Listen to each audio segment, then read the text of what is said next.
Imaginez une époque, pas si lointaine, où un nom était bien plus qu'un simple mot. Ce n'était pas seulement une étiquette pour interpeller quelqu'un dans la rue. Non, un nom était un bouclier, une forteresse, un puissant sortilège tissé dans la trame même de l'âme.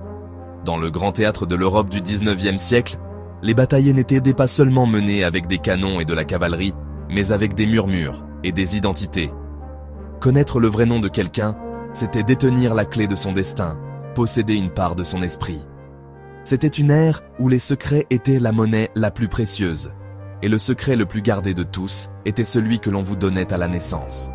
C'était une vérité si précieuse que les gens la protégèrent de leur vie, comprenant son pouvoir profond et presque magique. Dans ce monde, votre nom public était un masque, un personnage que vous présentiez à la société. C'était le visage que vous montriez à vos amis, à vos alliés et surtout à vos ennemis. Mais sous ce masque se cachait votre. Ce nom caché était considéré comme l'encre de votre être, l'essence pure de qui vous étiez. Le révéler imprudemment, c'était comme marcher sur un champ de bataille sans armure, complètement vulnérable à toute attaque. Les gens croyaient que si un ennemi apprenait votre vrai nom, il pourrait vous maudire, contrôler votre destin, ou même vous voler votre chance. Ainsi, dès leur plus jeune âge, les enfants étaient éduqués à protéger ce secret intime, ne le partageant qu'avec ceux en qui ils avaient une confiance absolue pour leur propre existence. Cette croyance a donné naissance à une culture fascinante d'alias et de pseudonymes. Marchands, artistes, soldats et nobles adoptèrent des noms différents pour des usages différents. Un nom pouvait être un outil pour bâtir une réputation ou un manteau pour se fondre dans la foule. C'était un choix stratégique, une déclaration d'intention. Par exemple, un révolutionnaire pouvait adopter un nom qui sonnait fort et défiant, inspirant ses partisans tout en cachant sa vraie famille de représailles. Un poète pouvait choisir un nom qui évoquait la beauté et la mélancolie, façonnant la perception de son œuvre avant même que la première ligne ne soit lue. Le monde était une scène, et les noms étaient les costumes que les acteurs portaient pour jouer leur rôle. Cette pratique n'était pas seulement de la paranoïa, c'était une compréhension profonde et spirituelle de l'identité. Le nom était une vibration, un son qui connectait une personne à l'univers. On pensait que votre vrai nom contenait le plan de votre potentiel, de vos forces et de vos faiblesses. Les sorciers et les mystiques de l'époque affirmaient qu'ils pouvaient accomplir de grands exploits s'ils possédaient le vrai nom d'une personne ou d'un lieu. Ils pouvaient guérir, protéger ou nuire avec cette connaissance. Par conséquent, l'acte de nommer un enfant était un rituel sacré. Et le nom choisi était une bénédiction, une prophétie et un secret à chérir toute une vie. C'était un trésor personnel, plus précieux que l'or ou les bijoux. Personne ne comprenait mieux ce jeu de noms que Napoléon Bonaparte. L'homme qui a redessiné la carte de l'Europe n'était pas seulement un génie militaire, il était un maître de l'illusion, un grand stratège dans la guerre de la perception. Il savait que son nom, Napoléon, était devenu un symbole de pouvoir immense, un nom qui semait la peur dans le cœur de ses ennemis et l'adoration chez ses soldats. Mais une telle célébrité s'accompagnait d'un grand danger.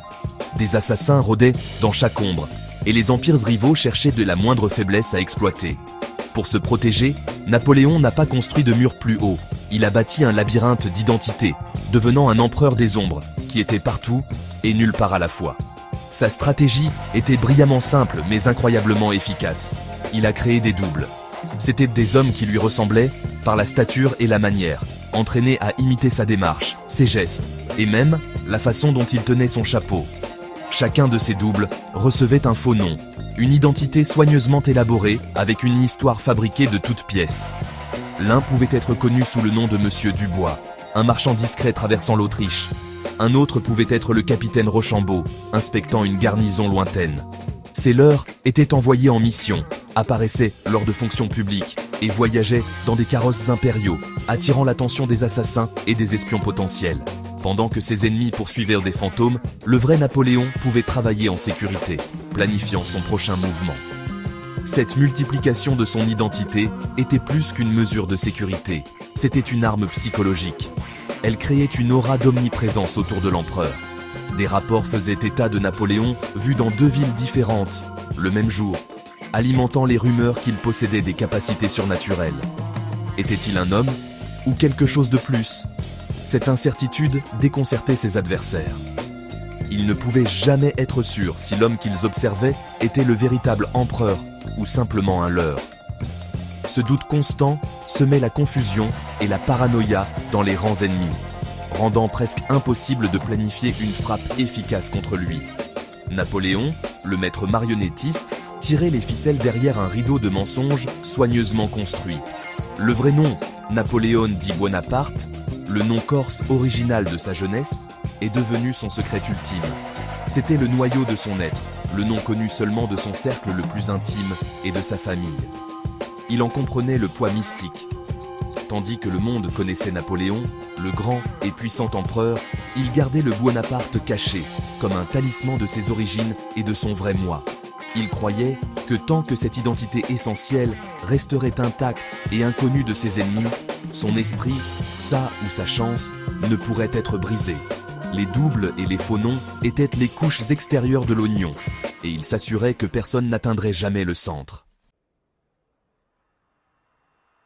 Cette époque a donné naissance à une guerre invisible, un conflit non pas mené sur les champs d'Austerlitz ou de Waterloo, mais dans les salons, les tavernes et les cours royales d'Europe. C'était une guerre des noms.